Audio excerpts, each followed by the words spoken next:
Hey, what's going on, everyone? My name is Erin Brown, and you are now listening to Resilience in Action, the podcast.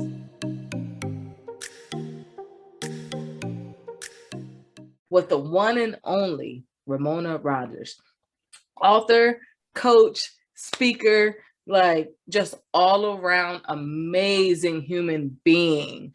But I'm not going to butcher it. I'm going to let Ramona take the reels and take the reign and go ahead and give us a little bit about your background. Tell us who you are, where you're from, all that good stuff. All right, Erin, I'm so happy to be here today. I am from Tulsa, Oklahoma, born and raised, been here all my life. Started coaching about 7 years ago, saw the need to get some credentials behind myself. Was helping and maneuvering in a lot of arenas, in a lot of areas, and I wanted to be able to do it effectively. So I thought I needed to make sure I get those skills down. And so I started coaching. I had a staff at the time. I had early childhood education as my background. Mm-hmm. So being able to elevate my staff as well as the parents and the students that I had in my care at the time, that's where it began. I was on my own journey at that time of elevating myself anyway, as well as my daughters. I have two daughters, and my life has been about making sure they have the opportunities that I didn't have, or making sure that they are empowered to become the best possible version of themselves. And so a lot of my life's journey has been about them making sure they get that. In turn, it was elevating me, and then I started elevating other people. And then that's kind of where the books came in. Had never, ever, you could have told me in a million years that I would be publishing a book. Because when we're growing up, you think that's such a far-fetched thing for you, especially being African American. You don't think that's something that you can do. And then if self-publishing really hadn't come along, most people probably wouldn't be publishing books. But luckily, that avenue became available to so many people to put so much good information out in the world. And so I published one book that was a financial literacy book, really for kids. That I live in Tulsa, Oklahoma, where Black Wall Street is. And I was in grad school, and I was learning all the history about that. And I'm like, okay, this is what happened. And my dad used to kind of tell me about those things, but I could never put my mind around it. Yeah. But I did learn that my great grandmother came to Tulsa on the heels of that incident happening, and her family was a part of the rebuilding, some of the rebuilding. So it started finally making sense to me. But what I did is I created a financial literacy book so for the kids that were in my care, because it was kind of like a lot of not knowing that I need to pay my bill to keep my kid in childcare. So it was some of that stuff going on. And then that's when I got into personal development. I was looking for this greatness process that you hear about. I was in search of the success secrets, and found out that there are no secrets to success. There's only systems to success. So what I do now is really the few things that I have in place are success systems. And my last book was really kind of went backwards. The first book is in one of the portions of the second book, but you know how God just works. He works in mysterious ways, and no telling how that stuff might pan out.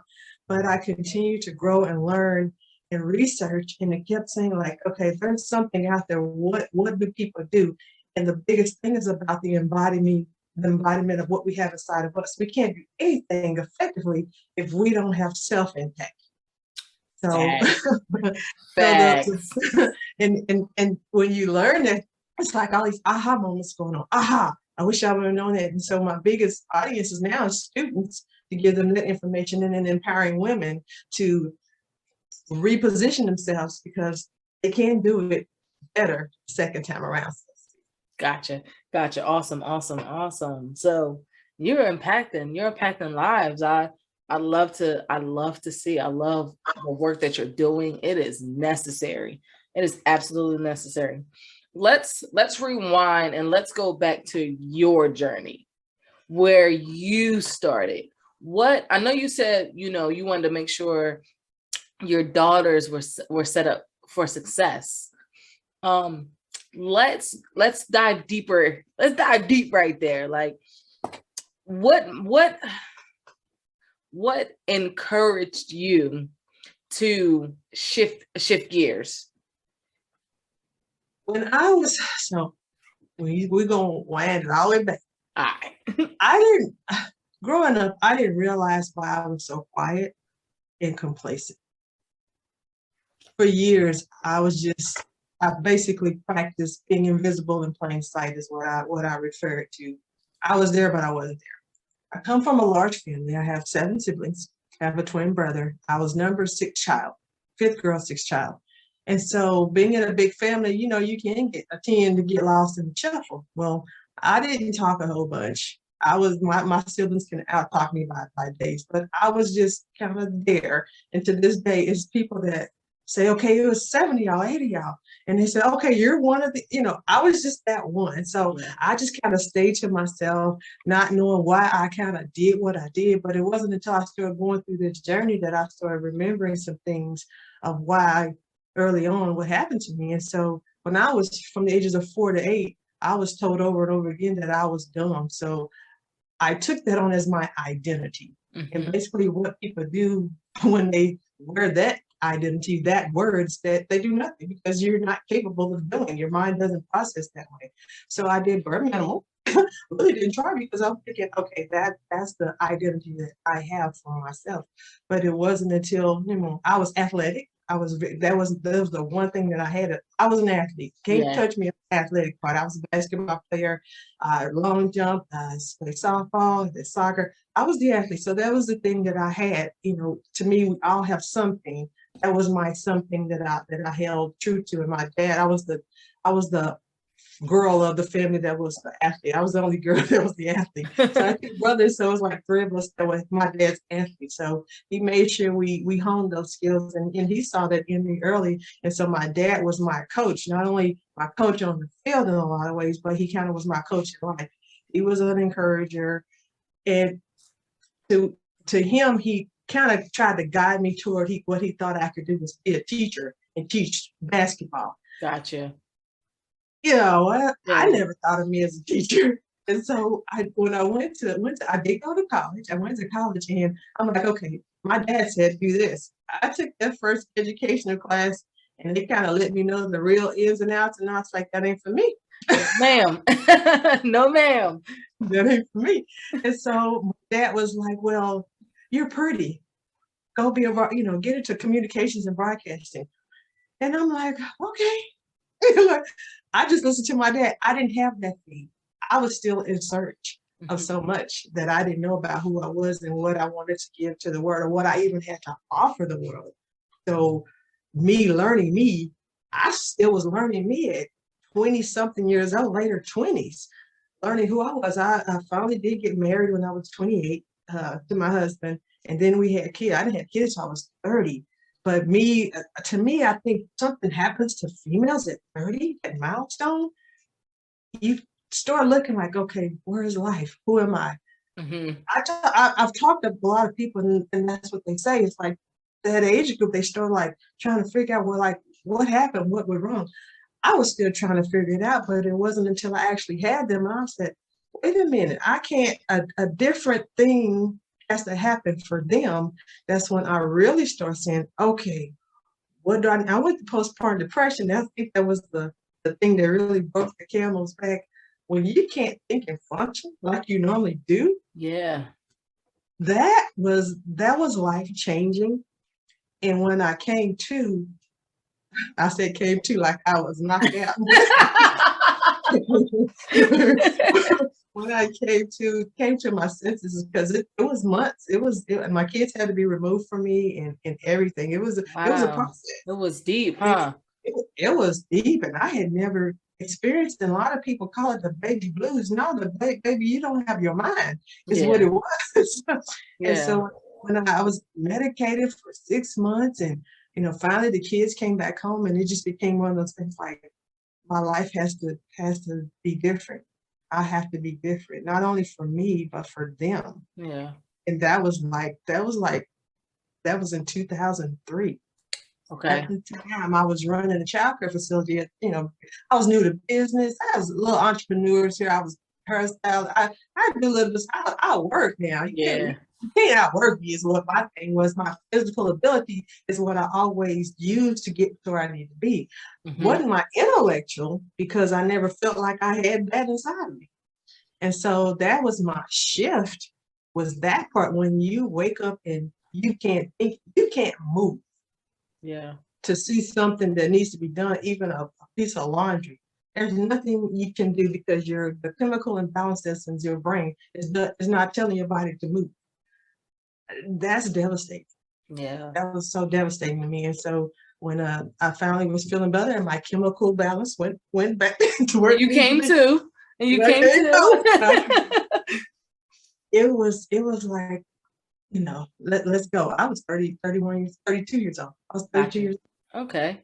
old. We got some got to give it. And so it was like unstoppable at that point, Yeah. just doing any and everything to better myself and not being afraid to go get new information, Mm. do what I need to do, not even knowing if that was the right thing to do, but knowing that something I needed to learn. I was like a sponge. I was learning so much stuff in so many arenas. Yeah. It's like I had to. I felt like I was playing 30 years of catch up. Gotcha. Gotcha. And now, do you feel like you caught up? I don't think I ever catch up. There's just so much new information and so much information that we don't know and our brain. I've been doing this little, mindset development and brain function, and I've learned about that's a whole nother world in and of itself Yeah. of how we do what we do and how we function the way we function. And learning just some basic stuff, it's like blows your mind because it's a way to live and function. But if you don't even know the basics of it, it's a lot. And in order for me, I feel like my purpose is to elevate people to become who they were born to be. But I have to create systems to help them transform from that mindset of barely enough, self-limiting, all these things that we are bred to all of our lives. We're not uplifted in a way to really reach our potentials. So getting people to move outside of that, what they know, which is not their true self, but that's their story and that's all that they know. So getting people somehow to transition from that to the actual person and let them see themselves differently until they believe that they can be. That's the road that I really want people to go down and say, hey, life can be different and life can be better. Yeah. Yeah. Absolutely. Could you imagine for 1 second? Like, could you just imagine what the world as a whole would be like if our parents and our parents' parents knew better and did better for us? Could you imagine the impact that it would make on society and our levels of the lack of empathy that we have for one another? Like, I personally feel like it would shift. Like, there will always be a need for people like us, but I think it wouldn't be such a high need, wouldn't be so in demand if our parents and our parents' parents just they were taught better and they knew better and they did better, you know?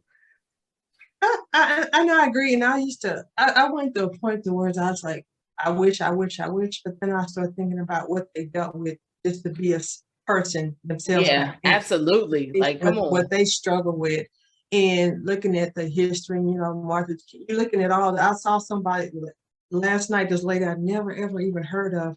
She was a singer, but she the one wrote the song Young, Gifted, and Black. And they Okay. did the spill on her, and I'm like, I've never heard of her. But looking at the times and the struggles that they had, back then, my mom was born in 50, my dad was born in 46. So even my grandparents, my grandfather was one of he was in the military, but all the stuff that they dealt with just being Yeah. individuals, the little stuff, and they were able to make gains. Sure enough, but they did what they did so that we could have opportunity. Yeah. So I just kind of look at they did the best of what they had at the time. They did exactly. They did the best. They did the best that they could do at the time. Yeah. Absolutely. Absolutely. My And mom's now, favorite thing is to say, when you know better, you do better, and each generation should get bigger and wiser than the generation before. absolutely. Absolutely. And I see that happening with parents today. How parenting styles are different, and it's crazy because like I'll be talking to my mom and she'll get frustrated with my nephews. They did something. And I'm like, well, like my nephew will say why. Like she'll ask him to do something and he'll say why. And she's like, because I said so. And it's like, maybe, just maybe, if you gave him an answer, like why do I need to do this? And you gave him an answer, he probably will never ask that question again because he knows why. Why do I have to take the trash out? Well, you know why, but let me entertain you for a second and give you the reason, because the trash truck come and blah blah blah yada yada yada. It's cool seeing the newer generation of parents, and then like the older generation of parents, like my mom. It's very, very, it's different, and it's so interesting, like to see the wheels turning, because I'll say something and she'll just be like,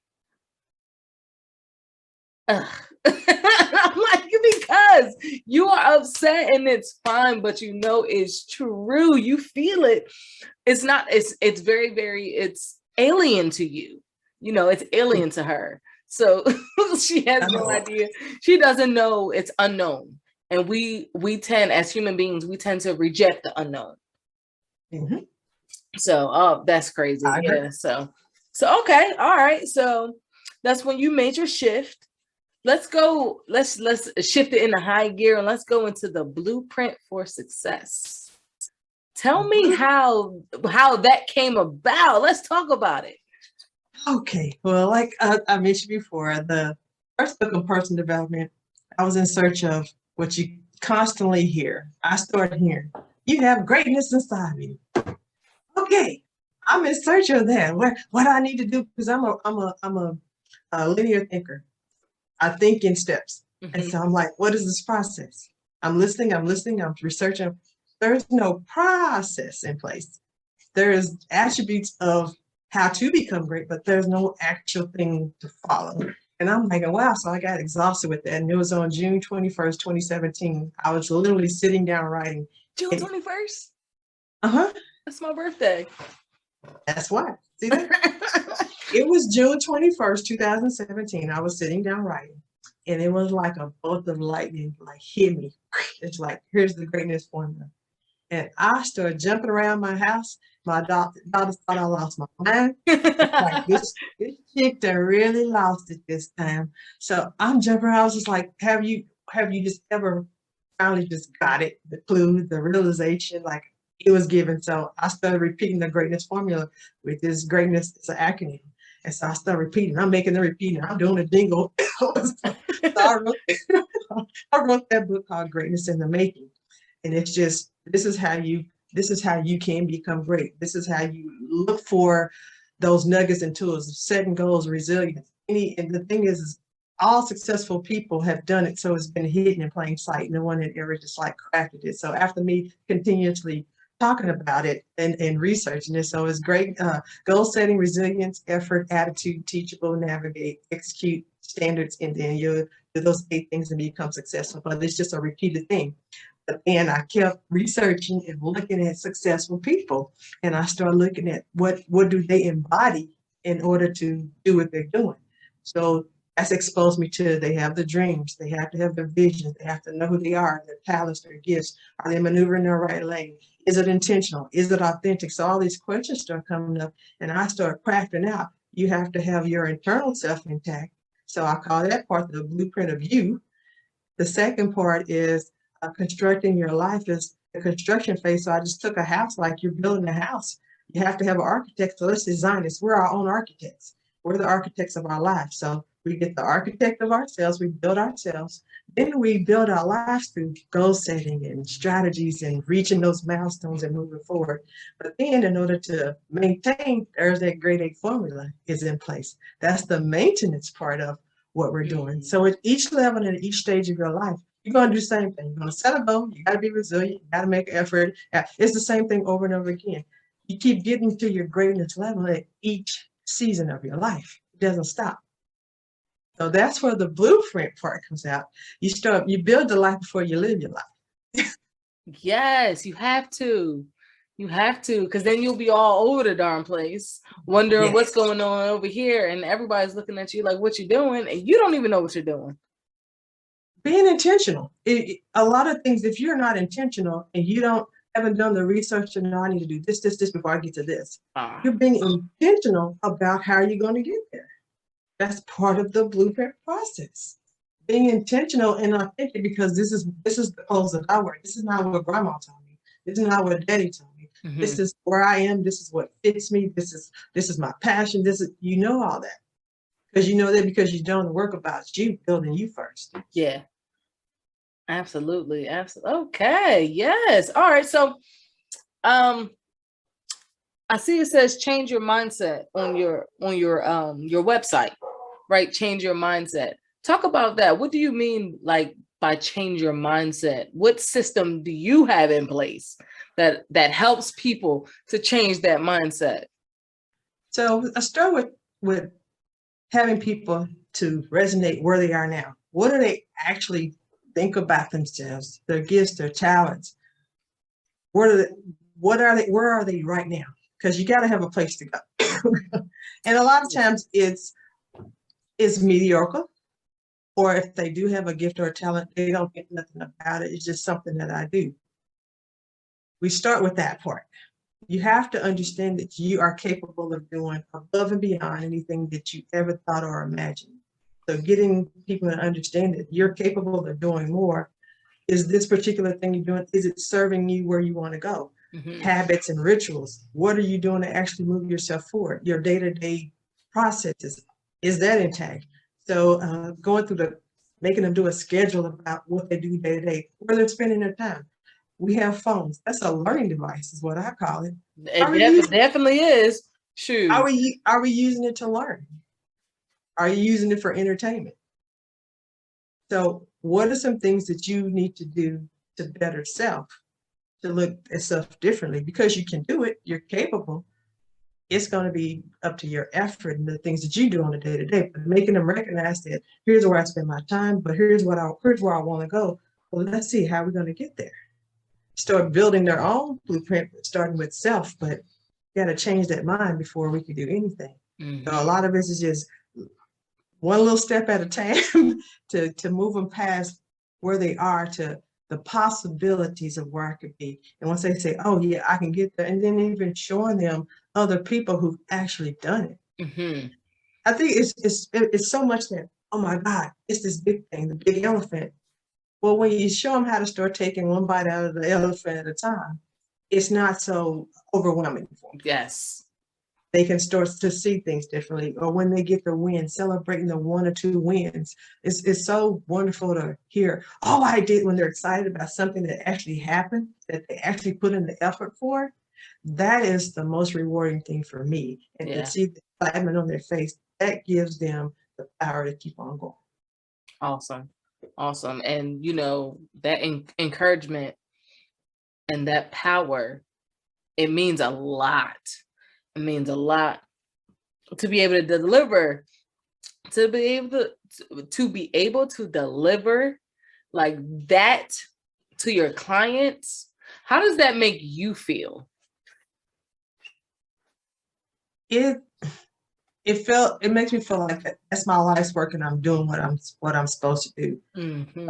Me being better, making sure I'm better so that I can give them the tools they need to be better. It's like, yes, I'm doing the right thing. I'm at the right spot. I don't so much say pat my own back. I just keep thinking, what can I do differently, get to move their needle? Gotcha. How can I help them change their minds? How can I help them be better? How can I help them see something differently? And I always say, you're your biggest cheerleader. Don't ever let what other people say, down you. So you got to cheer yourself on. So teaching people, and my biggest thing is affirmations. Mm-hmm. Affirmation today is going to be the thing that helps you see something differently. And that's meant to change reprogram your subconscious mindset. So you've been told something and you've done something for 40 years. You got to start somewhere on a day-to-day. And the biggest thing is that affirmation to change them. And when they start feeling and seeing and recognizing the things that they need to change, and then they just get excited about it. I've done what I'm supposed to do. Yeah, yeah, absolutely. How do you apply your teachings to your life? How do you walk the talk? I don't like to talk. That's funny you should say that. This journey, it continues as an entrepreneur, number one. As an entrepreneur, you're wearing 5, 10 hats going on. So you have to have yeah, you know what I'm talking about. So you already have to have your entrepreneur thing on, your business mindset, your social media, your all this stuff that go along with it. But then when you're trying to elevate people and you're creating the programs to do, you have to do them yourself. So about 2 months ago, I did like a strategic daily ritual of habits daily. And I tell you, it's changed me so much. I know that the next person is not ready for that.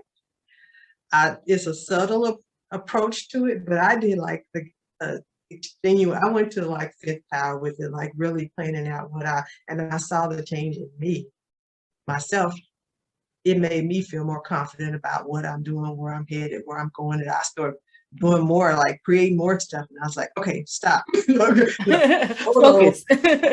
Stop. So it made me feel that I can do even more than what I set out to do. But my audience is not necessarily people who are already there. My audience is to raise up people who don't have this information, who don't know that this is who don't know that they can elevate. Those are the really, really people that I'm like, hey, here's something to help you transition in your life. Students, here's something to help you have this information already, as opposed to when you're 30 and you live life and you're Come like, hey, on. I wish I would have had this information early on. So those are the people those are the people that's my assignment. Mhm. That's my assignment in life, is to raise them up to live life differently and live life better. Gotcha. Gotcha. How do you reach those people? That's been a challenge. Right now, I'm really getting ready to start pushing out the social media stuff to a broader audience. Getting myself solidified really locally was one of my biggest things. But now it's like all my stuff is in place. I actually have a new website coming out next month. I had to kind of have shift Okay. to make sure everything was branded correctly. Because I was doing a lot of stuff myself. Mhm. And it dawned on me, I had never sat down and talked with a branding person. And so I did a few months ago. And so we finally got stuff solidified to where everything is, chop, chop, chop. Because this is what I do now. This has been like a side thing for a long time, but now this is the thing right now. So I want to move in this space, and I want to move in it effectively, and reaching those people. It's going to take some time to do that, but as more with pandemic and people transitioning, people are looking at this point. And Yeah. so I'm making myself available to make sure I am available to those people who are looking to make those transitions and who need that information. Perfect. Perfect. Okay. All right. So, Ramona, do you have anything you want people to know? Anything off the hip, like just something you're thinking? And also, to round that out, how can we support you? Where can we find you on social media and such? On social media, I am on Instagram, TikTok, not a whole bunch of TikTok yet. uh, TikTok, Twitter, I am Ramona Rogers. Facebook is Ramona Rogers, and LinkedIn is Ramona Rogers. So those are the places that you can find me. My website is ramonarogers.com. So that's be where people find all my programs and events that I'll be doing and holding. I'm really looking to start my biggest thing is about partnerships with people. I think there's strength in numbers. We don't always have to do it all by ourselves, and our audiences coupled can reach more people and be more impactful. So I am not a super team of one. I'm always looking for those types of things. I really want to start doing events is what I really want to start doing. Pandemic-y, holding up, but in the meantime, I'm just looking to get out there. But RamonaRogers.com is how people are going to find me for the most part. And my LinkedIn and stuff is also what I say is available. And you said, what advice would I give to people? I want to advise people that we are our biggest enemy. We are capable of doing more than what we ever thought imagined, but it starts with the willingness to move outside of our comfort zones. And so many things, it's like the comfort zone is a beautiful place, but nothing ever grows there. The comfort zone is the enemy of clarity and confidence. The comfort zone, you can stay in that comfortable spot, but are you living the life that you want to live? Only way you can do that is that you go outside that comfort zone and become and do the work and be willing to live, learn, and grow to become your best self. And not only that, people are watching you. Success is contagious. Progress is contagious. So when people see that, they say each one reach and teach one. Well, people learn by watching people, by watching other people. And that's how we also can learn. And that's how our children learn. They will learn by watching us. So we have to really be careful of what we put out there with the people, those students that are in our lives, people that we are examples for. So when they see you and they see that you're functioning and moving like you need to, they're going to remember that. Everything that's out there is not for them. And if they got something good in them, they're going to remember the things that they see that are nurturing and that are positive, that's going to get them from point A to point B. But you got to be willing to move on your own behalf. Move on your own behalf. I'm jotting that one down. Move on your own. That's a bar. Look, that's a bar. But willing to move on your own behalf and not wait to have somebody come pull you up. Because if I have to pull you, I'm gonna get tired of pulling you. Exactly. You gotta help me help you. You got to, and you gotta take some of those steps, and that means like going after the information, seeking out resources. The internet and your phone is full of free, and it's all about what you want to do. If you're happy where you're at, then okay. But we're better than what we have put out in the world, and that's what I want people is to be their best. Go after their best. Is there for the asking. It just take time and effort. Time and effort. Yes, it is. Yes, it is. But people want instant gratification. And unfortunately, life just doesn't work that way. You have that time, that effort, and that patience, and that grace that you have to give yourself. You have to give yourself that grace. Absolutely. Absolutely. All right.